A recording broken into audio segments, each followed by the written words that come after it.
안녕하세요. 전 30대 돌싱녀입니다. 전 저를 등에 업고 신분 상승을 꿈꾸던 전 남편분과 사기꾼 덕분에 빨리 이혼할 수 있었는데요. 지금 생각해도 기가 막힌 이야기를 여러분과 나눠보고자 이렇게 사연을 보내게 되었습니다. 저와 남편은 같은 회사 동료였어요. 남편은 회사 내에서도 유명한 사람이었어요. 외모면 외모, 키, 성격, 업무 능력까지 두루 갖춘 남자였죠. 워낙 뛰어나니 당연히 인기가 많을 수밖에 없었고 전 그런 남편에게 눈길도 주지 않았어요. 전 남편에 비해 보잘것없는 외모였기에 오르지 못할 나무를 볼 필요는 없다고 생각했어요. 하지만 남편은 자신에게 관심이 없는 제가 더 눈에 들어왔다며 저의 근처에서 서성이기 시작했어요. 처음엔 왜 저러나 싶었죠. 주변에 남편 좋다는 여자가 한둘이 아닐 텐데 하필 저에게 관심을 보이니까요.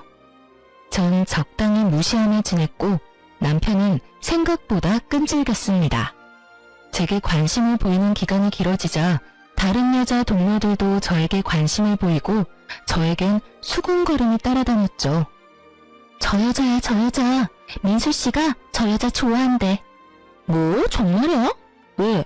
못생겼잖아. 같은 팀원들 말로는 성격이 밝고 구김이 없다고 하더라고. 민수씨는 외모 말고 성격 보는가 보지. 그래도 얼굴이 좀 많이 아니지 않아? 이런 수군거림이요. 전 제가 예쁜 편이 아니란 걸 알고 있었기에 그 정도 수위의 대화는 대수롭지 않았지만 저에게 쏠리는 관심 자체가 불편했어요. 그래서 남편에게 한마디 해야겠다 싶었죠. 저기 민수씨, 요즘 저한테 왜 그러세요? 왜 자꾸 제 주변을 서성이시냐고요. 민수씨가 계속 그러시니까 사람들이 자꾸 수군거리잖아요. 저 불편해요. 그 생각까진 못했는데 죄송해요. 그런데 수군거리는 게 문제면 그냥 저랑 만나주시면 되잖아요. 그러면 다들 축하해줄 텐데요. 네? 저랑 사귀자고요. 저 은혜씨 좋아합니다. 진지하게 만나보고 싶어요. 왜 하필 저예요? 제가 딱히 민수씨한테 관심을 보인 것도 아닌데요. 민수씨 인기 많잖아요. 주변에 민수씨 좋아하는 여자가 한둘이 아닌데 저한테 이러시는 게 사실 이해가 되지 않네요. 그런 점이 좋았습니다. 사실 말씀하시다시피 제 주변에 여자 많죠. 많은데 단 한 번도 눈길이 간 적이 없었습니다. 그런데 은혜씨는 달랐어요. 저한테 눈길 한 번 주신 적이 없었는데 제 눈길이 계속 은혜씨를 쫓고 있더군요. 제 마음이 이렇습니다. 생각보다 은혜씨를 많이 좋아하고 있어요. 그러니 제 마음 좀 받아주시면 안 될까요? 참 웃긴 일이었어요. 전 사실 잘생긴 사람보다 저와 유머 코드가 맞는 남자를 좋아했거든요. 그런데 남편이 고백하는 순간 얼굴에 후광이 비치더니 저도 모르게 좋아요라고 대답해버린 거 있죠? 이렇게 남편과 전 연인 사이가 되었어요. 하여튼 저와 남편은 1년 넘게 연애를 하다 2년이 가까워지던 때 결혼을 했어요.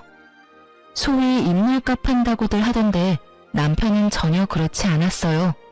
잘난 척은커녕 겸손히 몸에 밴 사람처럼 참 따뜻하고 다정했죠. 그런 남편을 보며 결혼 결심까지 하게 되었던 것이고요. 꽤 부유했던 친정과는 달리 시댁은 넉넉한 살림은 아니었어요.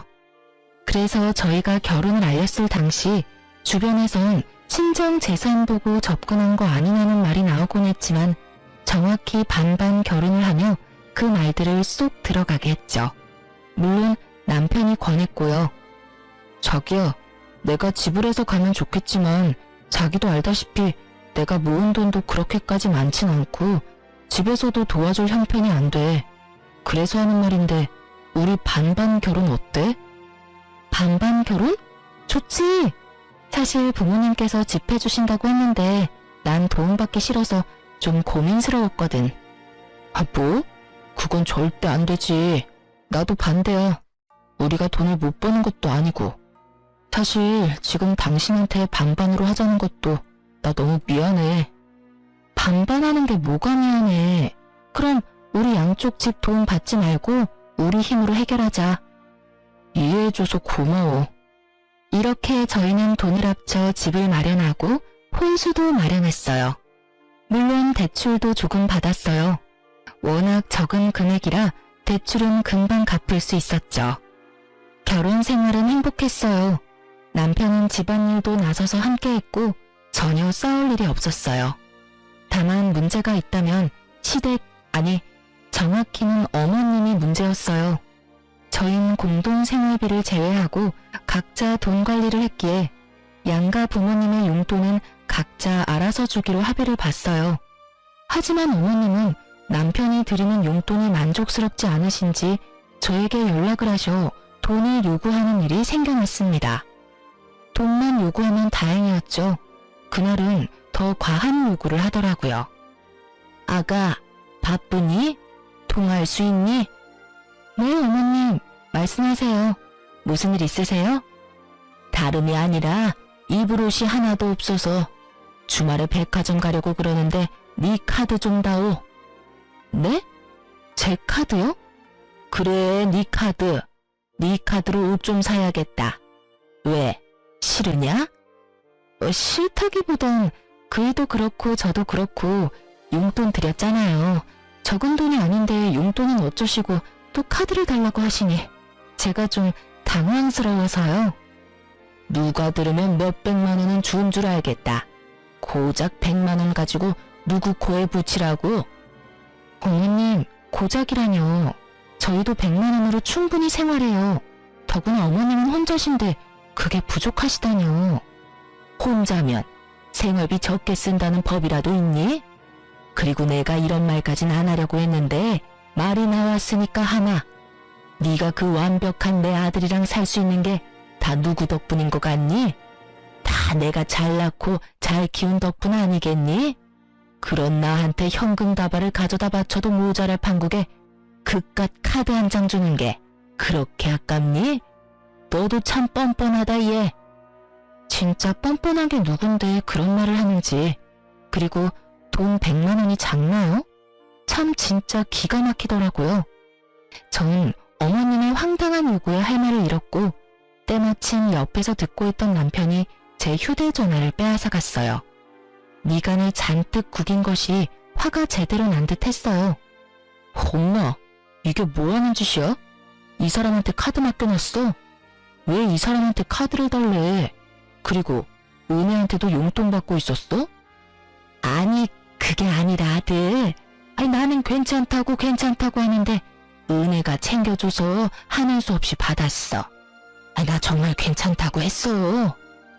결혼 첫 달부터 전화로 용돈 내놓으라고 그 난리를 부리신 건 기억도 안 나시는지 참 태연스럽게도 거짓말을 하시더라고요. 남편은 그런 어머님의 말씀을 무시하고 단호하게 말했어요. 엄마, 앞으로 은혜한테 용돈 타령하지 마. 만약에 은혜가 주더라도 다시 돌려주라고. 당연히 이번 주말에 카드도 없으니까 그런 줄 알고 끊어. 그리고 다시 은혜한테 이런 일로 전화하지 마. 한 번만 더 이런 일 있으면 명절에도 집에 가는 일은 없을 테니 그런 줄 알아. 그러고선 전화를 딱 끊는데 어머님께는 죄송하지만 참 든든하더라고요. 주변에 의뢰와는 반대로 남편은 친정 돈은커녕 제 돈마저도 탐내지 않았어요. 그 후론 어머님의 돈 요구는 사라졌지만 틈만 나면 전화하셔서 시댁으로 부르시기 시작했습니다. 평일엔 일을 해야 하니 변명거리라도 있었지만 주말엔 꼼짝없이 가야만 했어요. 그것도 2번 갔을까요? 제가 너무 피곤해하자 남편이 중간에 나서서 앞으로는 주말에도 부르지 말라고 못 박아준 덕분에 시댁 방문도 하지 않게 되었죠. 정말 든든하더라고요. 남의 편이라 남편이라고들 하던데 저희 남편은 온전한 제 편이었어요. 전 그런 남편을 믿고 의지했죠. 그렇게 전 남편과 행복할 거라 생각했어요. 우리 부부의 앞날은 밝을 거라 믿어 의심치 않았습니다. 하지만 예기치 못한 일은 갑자기 일어났고 남편의 추악한 민낯이 드러났어요. 그 사건의 시작은 친정아빠가 사기를 당하면서 시작되었습니다. 아빠는 사업 확장을 위해 새로운 사업에 무리해서 투자를 진행했고 그 큰돈을 그만 다 허공에 날리고야 말았습니다. 네, 사기를 당하신 거였어요. 사기꾼은 투자금을 가지고 잠적을 해버렸고 아빠 회사는 크게 휘청하며 부도 위기까지 가게 되었습니다. 그 큰돈이 투자금으로 확정될 때까지 몇 번의 확인 절차가 있었는데도 불구하고 일이 안 되려고 하니 어떻게 해도 막을 수가 없더군요. 친정의 가세는 무섭게 기울기 시작했고 남편도 자연스럽게 알게 되었죠. 그 후 남편은 저를 대하는 태도가 확 바뀌더군요. 어쩜 사람이 그렇게 변할 수 있는지. 제가 알던 다정하고 오로지 제 편이던 남편은 온데간데 없이 사라지고 멋씹은 표정으로 폭언만을 일삼는 쓰레기가 되어 있었습니다. 야, 될 수 있으면 아침엔 겸상 좀 안 하면 안 되냐? 어? 자기야, 그게 무슨 말이야. 네 얼굴이 너무 못생겨서 아침 먹다가 토할 것 같아서 그래. 그리고 그 자기 소리도 좀 그만해. 자기는 무슨... 내가 뭐 실수한 거라도 있어? 갑자기 왜 그래? 혹시나 내가 실수한 게 있다고 하더라도 지금 말은 너무 심하잖아. 심한 건 네 얼굴이랑 몸매고 얼굴은 뭐 어떻게든 가리면 된다고 쳐도 그 몸은 진짜 심하다고 생각 안 해? 넌 어떻게 그 몸으로 삼시세끼를 다 챙겨 먹을 수 있냐? 뭐? 진짜 말 다 했어? 아니, 아직 할 말 무진장 많은데 아침부터 네 얼굴 너무 많이 봤더니 속이 너무 안 좋네. 나머지 할 말은 카톡으로 할 테니 확인해봐. 남편은 헛구역질을 하며 자리를 떠났고 전 갑작스럽게 변한 남편의 모습에 한참을 멍하니 있었어요. 그 순간 휴대전화가 쉬지 않고 울렸고 휴대전화를 확인한 저는 믿기지 않는 현실에 눈물을 쏟았습니다. 휴대전화엔 남편이 보낸 카톡이 쉬지 않고 오고 있었는데 그 내용의 대부분은 제 외모를 비하하는 내용들이었어요. 그걸 보고 있는데 정말 내가 알던 제 남편이 맞나 싶더라고요.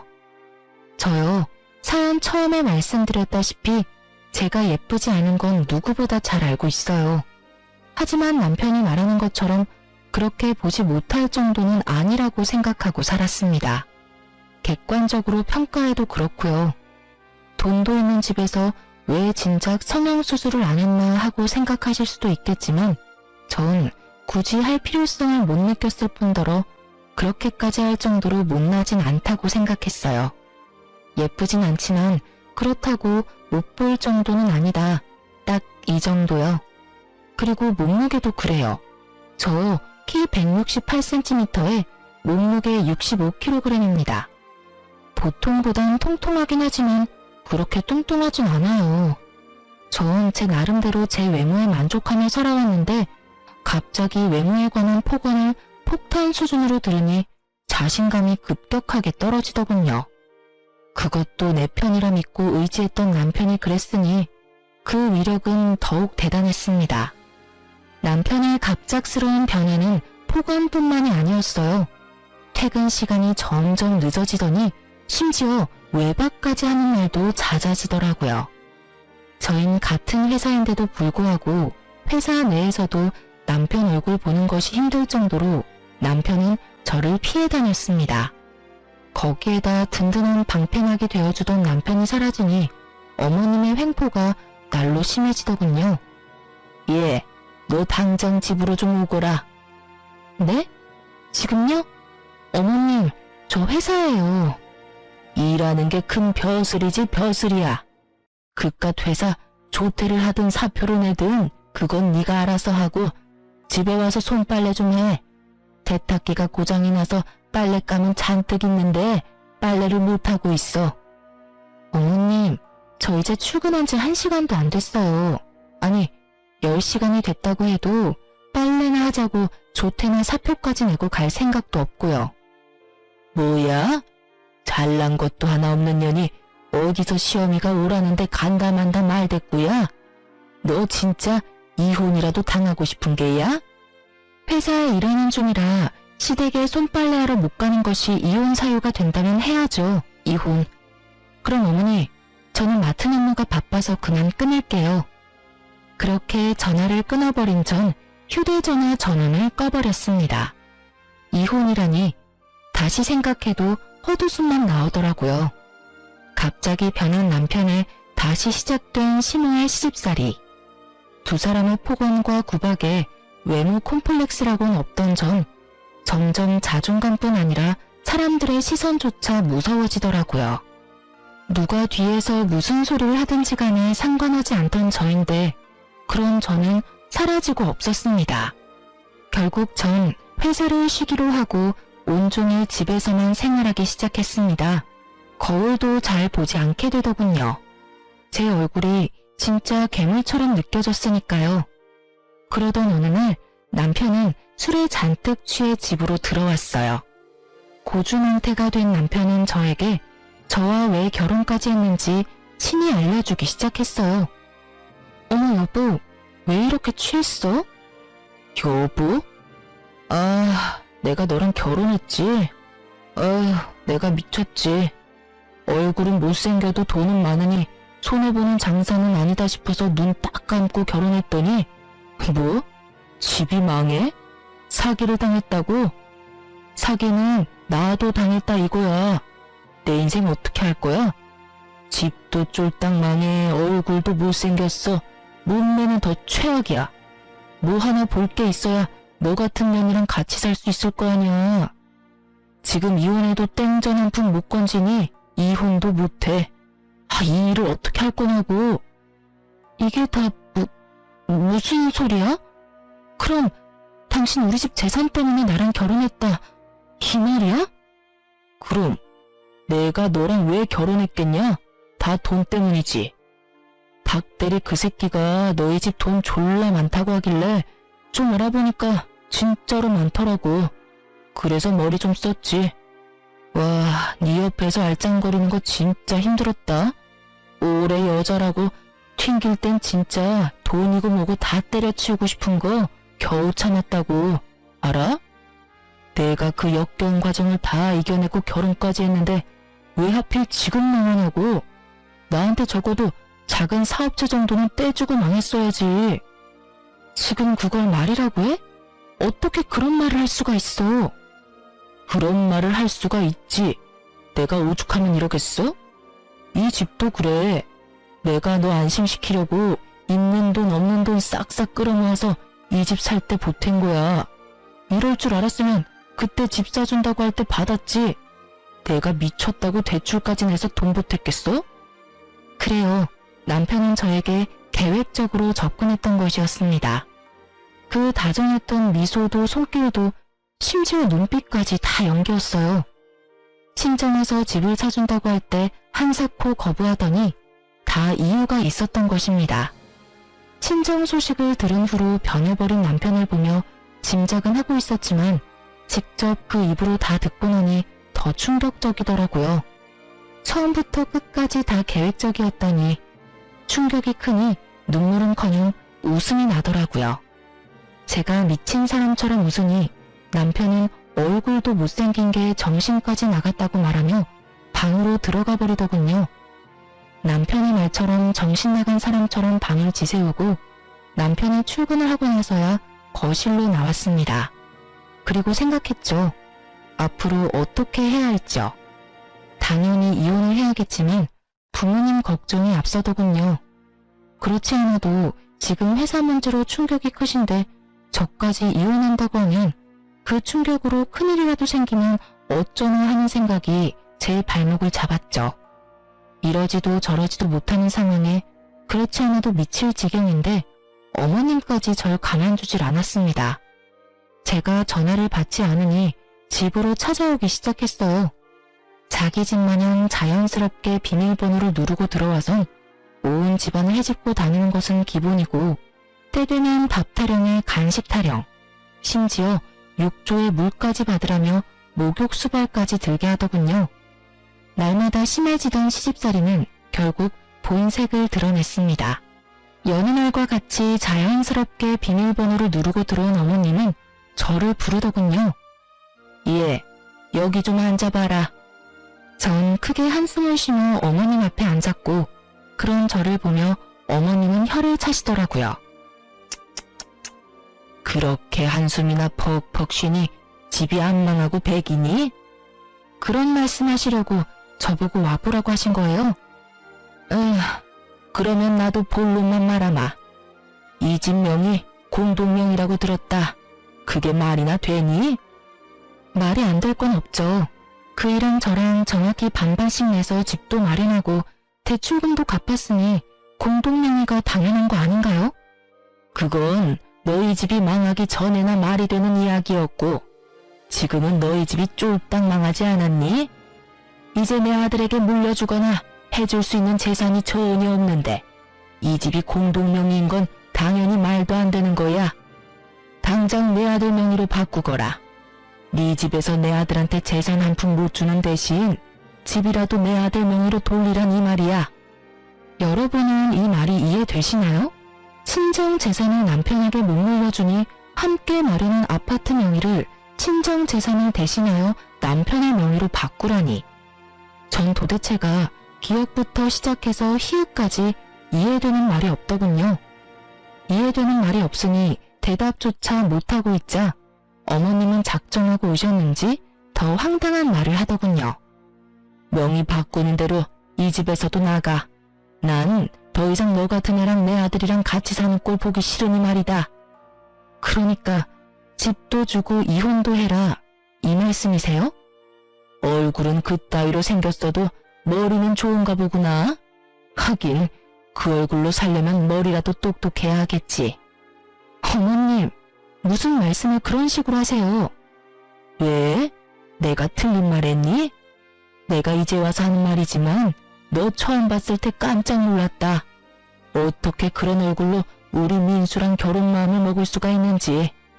그나마 집에 돈이라도 많다고 하길래 눈 꼭 감고 받아줬더니 우리 아들 앞길에 꽃은커녕 재나 뿌리고 있으니 어머님, 제가 그의 앞길에 무슨 재를 뿌렸다고 그러세요?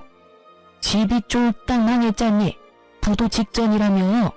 그러다 부도라도 나면 길거리나 앉을 텐데 그때 이 집에 와서 같이 사니마니 하는 꼴 나는 못 본다. 그러니까 집 명의도 당장 바꾸고 이혼해서 이 집에서 나가렴. 무슨 악담을 그렇게 하세요? 그리고 왜 어머님께서 저희가 이혼할지 말지를 걱정하세요? 내가 네 남편 엄마인데 결정 못할 건 또 뭐니? 하여튼 내 말대로 한다는 걸로 알고 가볼 테니 더는 긴 말하지 말거라. 끝까지 제 속을 다 헤집어놓은 시민은 제가 뭐라 답하기도 전에 집을 나가버리셨습니다. 무슨 이런 경우가 다 있나 싶더라고요. 저에게 한 포괄 증거만 다 모아도 위자료는 제가 받아야 할 판국인데 맨몸으로 집을 나가라뇨. 어머님의 말씀을 곱씹고 또 곱씹고 있는데 진동 소리가 들려왔어요. 전 휴대전화를 확인했고 제 휴대전화엔 아무것도 온 것이 없었습니다. 하지만 그 순간에도 진동 소리가 짧은 간격으로 계속 울리더군요. 전 진동 소리를 따라 몸을 움직였고 그곳엔 어머님의 휴대전화가 울리고 있었습니다. 화면에는 메시지가 오고 있더군요. 상대는 다름 아닌 남편이었고 보이는 내용만 봤을 뿐인데 가관이더라고요. 그러니까 엄마, 더 가혹하게 구박하란 말이야. 더럽게 치사해서라도 다 포기하고 나가도록. 단번에 알 수 있었죠. 어머님을 뒤에서 조종하는 이가 남편이라는 것을요. 전 이제 더는 받을 충격도 없다는 생각이 들었고 어머님의 휴대전화를 확인했어요. 무엇을 보게 되든 지금보다 더 충격적일 순 없다는 생각이 들었죠. 하지만 제 남편은 제 생각보다 더 심각하게 인간 이하였습니다. 문자 메시지 하면 온갖 치졸한 대화들이 많았는데 그중 가장 충격적인 것이 저희 집에 오시기 바로 직전 나눈 대화였어요. 거기엔 남편의 긴 장문의 문자가 있었는데 그 내용은 저에게 더 큰 충격을 주기에 모자람이 없었죠. 엄마, 사실은 내가 여자가 생겼어. 이 여자도 엄청난 부자인 것 같더라고. 친정도 잘 사는데 이 여자도 능력이 좋아. 망할 일도 없어 보이고 심지어 얼굴도 엄청 예쁘다고. 나도 이제 그 매주 같은 얼굴 말고 예쁜 여자랑 살고 싶어. 지금 만나는 여자는 나 유부남인 것도 몰라서 빨리 이혼하고 서류 정리해야 한단 말이야. 집도 있다고 해놔서 집 명의도 내 명의로 빨리 바꿔야 한다고. 남편의 장문 문자도 충분히 화가 나고도 남는데 문자를 쓰지 못하는 어머님의 이응, 단 한 글자뿐인 답장에 제 분노가 폭발해버렸습니다. 몸이 떨리는 건 물론 이까지 드르륵 갈리며 이 두 인간을 갈아 마셔도 화가 풀리지 않을 것만 같았습니다. 전 곧 휴대전화를 가지러 오실 어머님과 마주했다간 복수는 시작도 못하고 끝날 것만 같아 일단 집 밖으로 나와버렸습니다. 그리고 복수만 생각하며 걷고 또 걸었어요. 그렇게 걷다 전 어느 순간 정신을 잃고 쓰러졌고 눈을 떠보니 응급실이더군요. 환자분, 이제 정신이 드세요? 영양실조로 쓰러지셨어요. 휴대전화로 남편분한테 전화드렸는데 병원이라고 하니 그냥 끊어버리시더라고요. 보이스피싱으로 아시는 건지 그 뒤로는 전화도 안 받으시고요. 영양제 다 맞으시고 처방 좀 받으셔서 가시면 되는데 혼자 가실 수 있겠어요?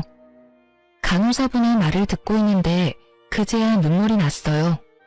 모든 것이 현실이었고 제가 맞이한 현실은 가혹하더군요. 그렇게 한바탕 눈물을 쏟아낸 저는 줄어드는 영양제를 보며 복수를 계획했습니다. 막상 복수를 계획하면서도 막막했는데 이런 저를 하늘에서도 돕는지 친정에서 좋은 소식이 들려왔습니다. 투자금을 들고 잠적했던 사기꾼을 잡았다는 소식이었습니다. 심지어 그 사기꾼은 돈을 빼돌리지 못해 돈까지 다 찾았다고 하더군요.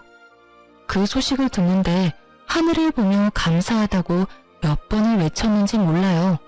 울기도 많이 울었고요. 이제 남은 것은 복수를 시작하는 것뿐이었습니다.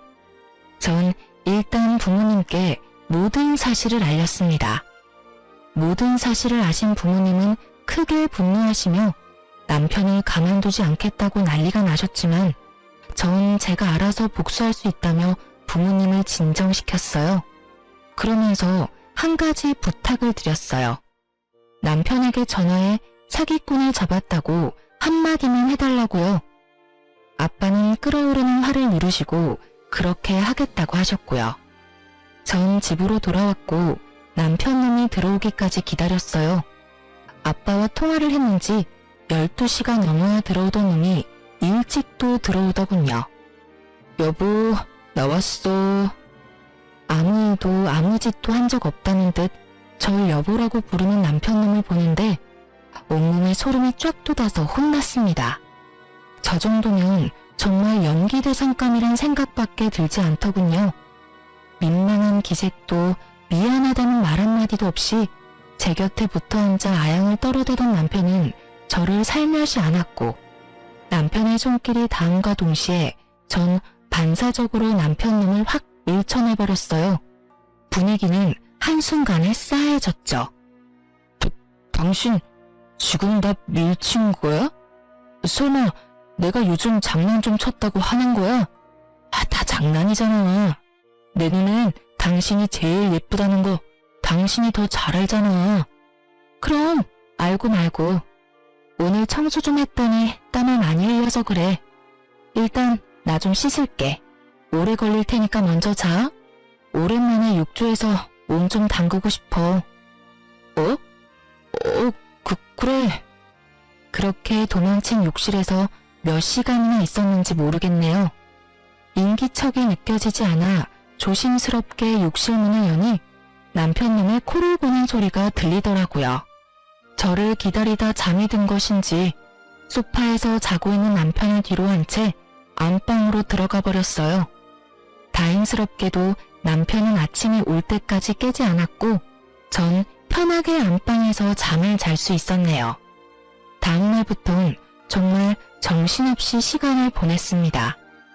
남편의 휴대전화에는 잠금이 걸려 있었고 전 그 잠금을 풀지 못했죠. 결국 흥신소를 통해 상간녀의 정보와 외도 증거를 받을 수 있었어요.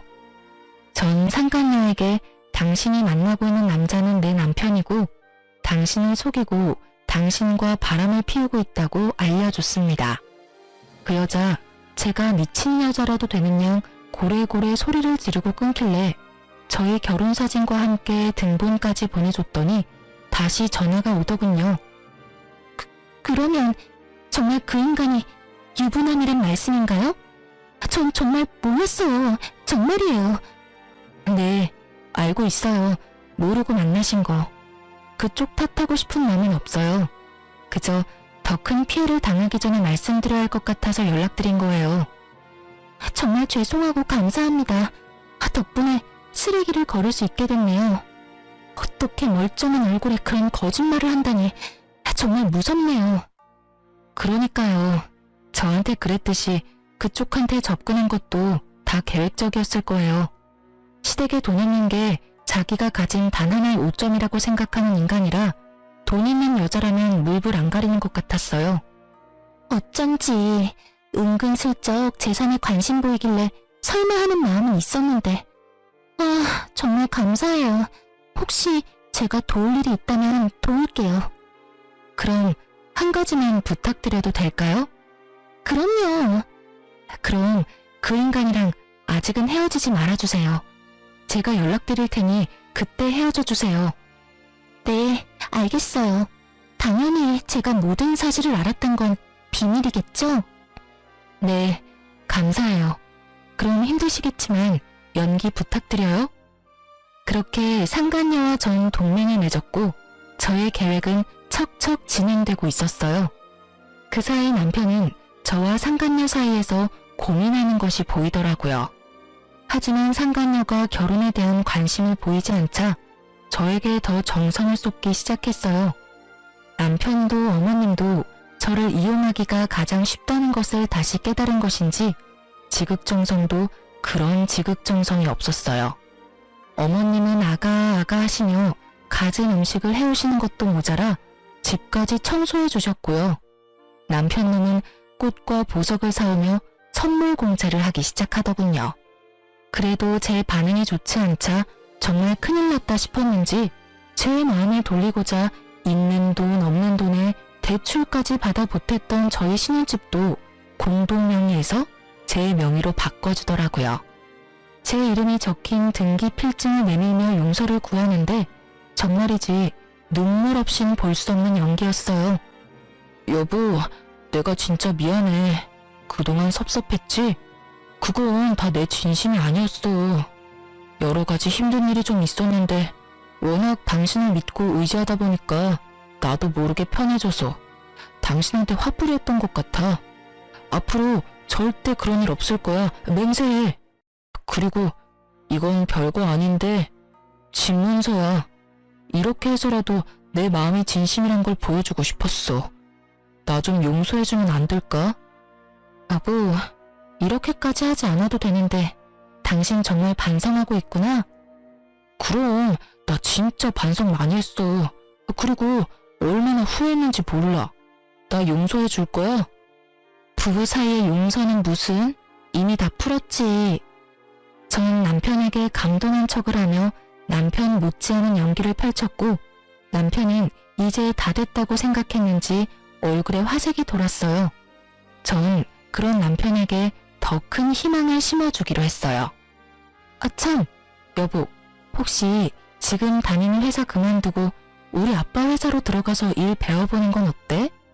이번에 그런 일도 있었고 아무래도 회사의 가족이 중요한 일을 맡을 필요가 있는 것 같아서.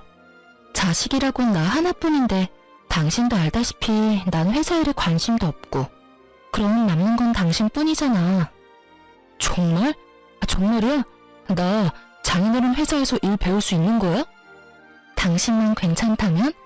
그렇지 않아도 아빠가 진작에 말씀하셨는데 그동안 우리 사이가 좀 그랬잖아. 그래서 말 못하고 있었지. 자리도 진작 만들어두신 것 같더라고. 자리까지 마련해두셨다고? 그러면 당장 내일이라도 사표 내지 뭐. 그래, 그러면 내가 아빠한테 말해놓을게. 얼마나 좋아하던지. 어린애처럼 온 집을 누리며 방방 뛰는 남편놈을 보며 마음껏 좋아하라고 생각했네요. 그 기쁨도 오늘이 마지막일 테니까요. 드디어 결전의 날이 밝았고 남편놈은 출근과 동시에 사표를 냈다며 연락이 왔어요. 전 준비한 서류를 챙겨 남편이 오길 기다렸습니다. 남편은 밝은 얼굴로 집으로 돌아왔고 전 그 티 없이 밝은 얼굴에 이혼을 통보했어요. 우리 이혼하자. 뭐? 뭘 하자고? 내가 잘못 들은 거지. 이혼이라니. 제대로 들은 거 맞아. 이혼해 우리. 갑자기 무슨 이혼이야. 어제 나 다 용서했다며. 그 말을 믿었어? 네가 나한테 한 짓이 있는데 용서가 그렇게 쉽게 될 거라 생각했더니 순진하다 해야 해, 멍청하다고 해야 해? 여보, 이러지 마. 나 절대 이혼 못해. 난 죽어도 이혼 못한다고. 방금 회사에 사표까지 냈는데 우리 이혼하면 나 어떻게 해. 남편은 제 다리를 붙잡고 매달리기 시작했고 전 준비해둔 이혼 서류와 함께 외도 증거들을 남편에게 건네주며 말했어요. 하기 싫어도 해야 할 거야. 증거가 이렇게 차고 넘치거든. 가지가지 했더라. 계획적으로 접근한 것도 모자라서 바람까지 피우고 계셨던데. 질질 끌지 말고 이혼해 그냥. 소송으로 가봤자 너한테 불리할 뿐이니까. 이걸 어떻게... 어떻게긴 당신이 좋아하는 그 돈으로 못할 일이 있겠어? 돈이 참 좋긴 좋아. 돈만 주면 이런 증거쯤은 몇 시간 만에 내 소나기에 턱턱 들어오니까 말이야. 다 오해야. 내 말 좀 들어봐. 그게 저 여자가 나 일방적으로 쫓아다녔어. 난 좋게 타이르느라 몇 번 만난 것뿐이고. 정말이야. 믿어줘. 참 비싼 밥 먹고 정성껏 개소리하고 있다. 넌 손잡고 포옹하면서 거절하니? 증거가 떡하니 있는데 끝까지 거짓말하는 꼴하고는. 그리고 일방적으로 쫓아다녀? 자기야 사랑해, 보고 싶다. 나 자기랑 결혼하고 싶어. 이거 전부 네가 보낸 건데? 이래도 여자 혼자 일방적인 거야? 내가 보기엔 네가 그 여자 쫓아다니는 걸로 보이는데? 끝까지 거짓말을 하던 남편은 제가 직접 증거를 나열해주자 그제야 입을 닫더군요. 할 말이 없었겠죠. 이렇게나 빼도 박도 못할 증거가 눈앞에 펼쳐지니 말이에요. 한참을 사진을 보던 남편은 사진을 갈기갈기 찍기 시작했어요. 사진이야 다시 뽑으면 그만인데 머리가 나쁜 것인지 생각이 없는 것인지 참 필사적으로도 찢더라고요. 너 생각보다 머리가 나쁘구나. 사진이야 다시 뽑으면 그만이야. 남편은 잠시 멈칫하더니 다시 저에게 빌기 시작하더군요. 여보, 진짜 내가 잘못했어. 내가 미쳤나봐. 내가 진짜 잘못했다니까. 당신 나 사랑하잖아. 당신 나 없이 살 수 있어? 내가 잘 아는데 당신 나 없이 못 살아. 상사병에 걸릴 수도 있다고. 내가 다 당신 생각해서 하는 말이니까 그냥 나 용서해주고 우리 행복하게 살자. 응? 이 미친 자신감은 어디서 나오는 건지. 넘쳐나는 자신감 하나는 부럽더군요. 전 어이가 없어 소리내 웃으며 말했어요. 참 대단하다 너. 그런 자신감 부럽기도 하네. 근데 너 진짜 착각의 정도가 심각하다. 나 이제 너 안 사랑하고 네가 없어서 잘 살 수 있어. 탕사병은 개뿔. 너랑 계속 살다가 화병으로 제명까지 못 살 것 같거든? 그러니까 제발 이혼해. 여보. 아참, 그리고 이혼하기 전에 짐부터 싸. 짐은 왜? 짐은 왜라니? 잊었어? 이 집 당신 손으로 직접 내 명의로 돌려줬잖아. 시세보다 조금 저렴하게 내놨더니 금방 팔렸지 뭐야? 내가 인심 써서 가정 가구는 당신 줄 테니까 그걸로 월세라도 얻어서 잘 살아. 그러면 법원에서 보자. 전 그대로 집을 나와버렸습니다. 정말 운이 좋았어요. 복수를 계획하며 내놓은 집이 타이밍 좋게 딱 팔려주었으니까요. 남편에게 말한 대로 시세보다 조금 싸게 내놓긴 했지만 전혀 아깝지 않았어요. 오히려 이득이었죠. 반만 투자한 집이 온전한 제 것이 되어 돌아왔으니까요. 남편은 생각보다 더 쉽게 저와 이혼해 주었고 전 성공적으로 복수에 성공하게 되었습니다. 저와 쉽게 이혼해준 전 남편의 행보는 뻔했고 전 상간녀에게 연락해 지금이라는 말을 전했어요. 지금이 헤어질 적기라는 뜻이었죠. 헤어질 날만 기다렸던 상간녀는 생각보다 더 잘해주었어요. 자신을 찾아온 전 남편에게 유부남이었던 거 다 알고 있다며 뺨도 날려주고 물도 뿌려줬다고 하더군요. 그러면서 사기죄로 고소하기 전에 썩 꺼지라는 말까지 했다고 해요. 전 남편은 자신이 저지른 잘못이 큰 걸 알고는 있는지 그대로 줄행랑을 쳤다고 하고요. 모르긴 몰라도 돈 많이 썼을 거예요. 처음부터 저한테 돈을 잘 쓰긴 했는데 제가 고가의 선물 같은 건 바란 적이 없었거든요. 그런데 속였다는 거 알고 난 뒤부턴 가방도 받아내고 목걸이 반지 다 받아냈어요. 카드로 다 긁던데? 그 빚 언제 다 갚으려나 몰라요. 이러니 생각보다 더 잘해낸 거 틀림없죠? 제 작전보다 더 잘 끝나버린 복수에 두 발 뻗고 잘 자고 잘 지낸 저와는 달리 전 남편은 전혀 잘 지내지 못했는지 차마 눈뜨고 보지 못할 꼴로 몇 달 만에 저를 찾아왔습니다. 전 당시에 친정에 있었는데 부모님도 외출하고 계시지 않아 어쩔 수 없이 전 남편을 마주해야 했죠. 웬일이야? 나한테 더 할 말이 남았어? 여보? 진짜 여보 맞아? 당신 진짜 예쁘다. 진짜 진심이야. 저를 보며 놀라는 전 남편. 그럴 수밖에요. 전 이혼 후 회사에 다시 출근하며 다이어트를 시작했고 피나는 노력으로 다이어트에 성공했습니다. 얼굴 살도 많이 빠졌고 경락 마사지도 꾸준히 받았고요. 얼굴에 있던 점도 다 뺐는데 그 효과를 크게 봤어요. 고작 점만 뺐을 뿐인데 얼굴이 더 환해지더라고요. 이목구비도 더 또렷해지고 얼굴도 환해지니 제 얼굴도 꽤 예쁘더라고요. 얼굴이 예뻐지니 화장에도 관심이 생기고요. 그런 소리나 하려고 나 찾아온 거야? 아니, 몰라보게 변한 모습에 놀라서 그만. 여보, 내가 진짜 잘못했어. 그 여자랑도 완전히 헤어졌고 나 이제 진짜 당신뿐이야. 나 좀 받아주면 안 될까? 내가 진짜 한평생 당신만을 위해서 살게. 전 남편은 무릎까지 꿇고 그야말로 손이 발이 되게 빌기 시작했어요.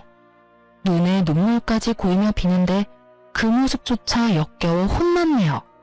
전 불쌍한 척 눈물을 훔치는 남편의 꼴을 훑으며 말했어요. 있잖아, 잘 들어? 난 너같이 집도 가난하고 인물도 볼 것 없는 버러지랑은 다시 살 생각은 추호도 없어. 지금 네 얼굴을 마주하고 있는 이 순간에도 구역질이 날 것 같은데 어떻게 한 집에서 같이 살 수가 있겠어? 그러니까 제발 좀 꺼져주라. 응? 여보, 그러지 말고 예정을 생각해서 다시 한 번만 생각해보면 안 될까? 갈 때까지 간 전 남편은 끝까지 구질구질하게 굴었고 전 저를 붙잡고 늘어지는 전 남편의 손을 뿌리치며 말했습니다.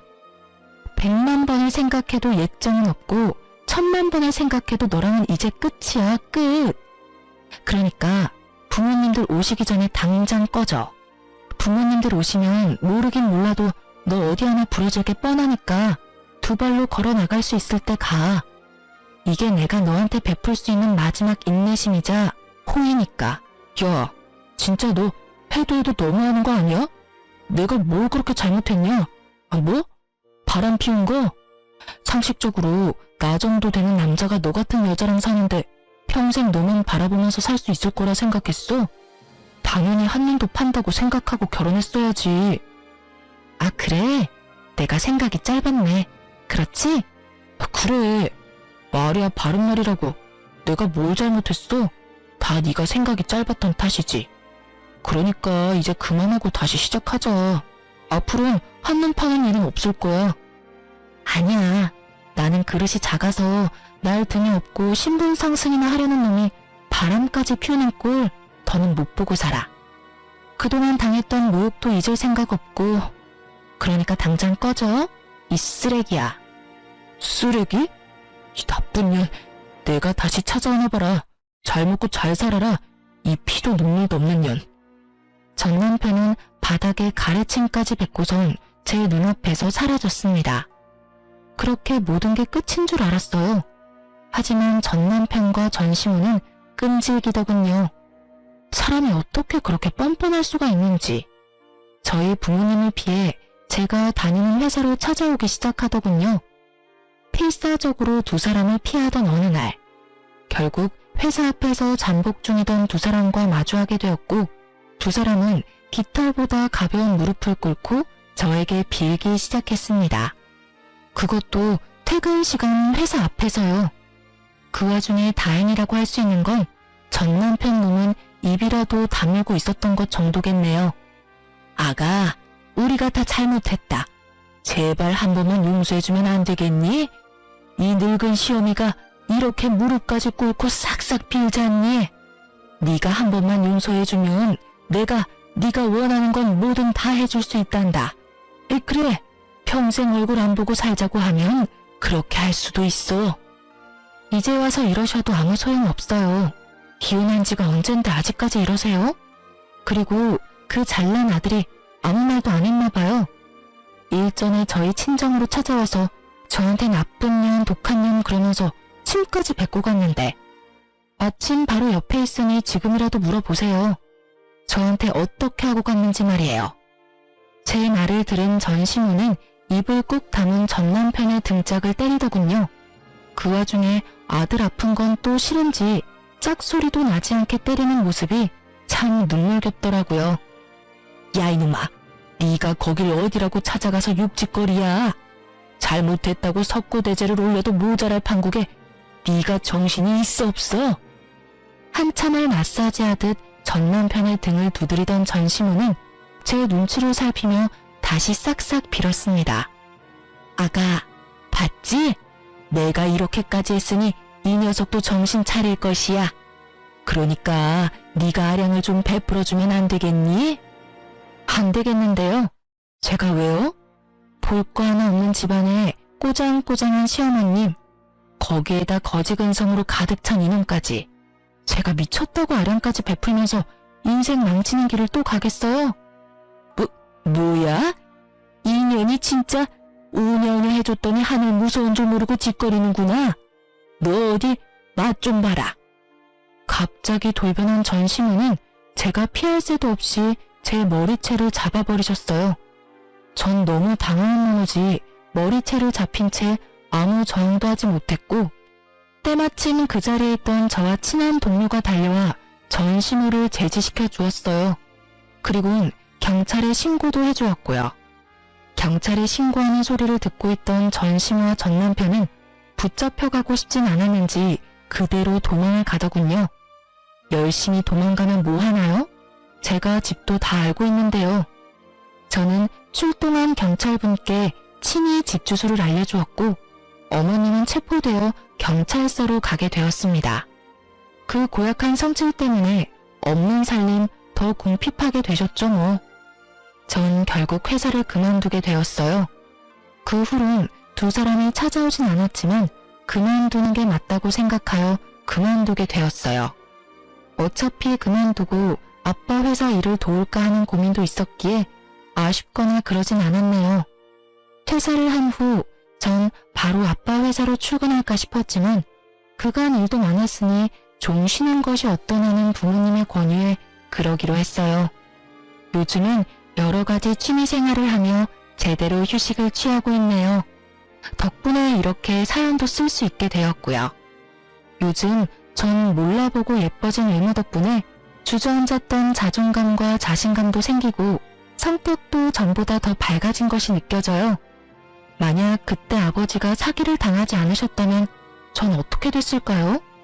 아마 아무것도 모른 채 전 남편에게 아빠가 피땀 흘려 키운 회사를 홀딱 뺏기고 버려지지 않았을까요?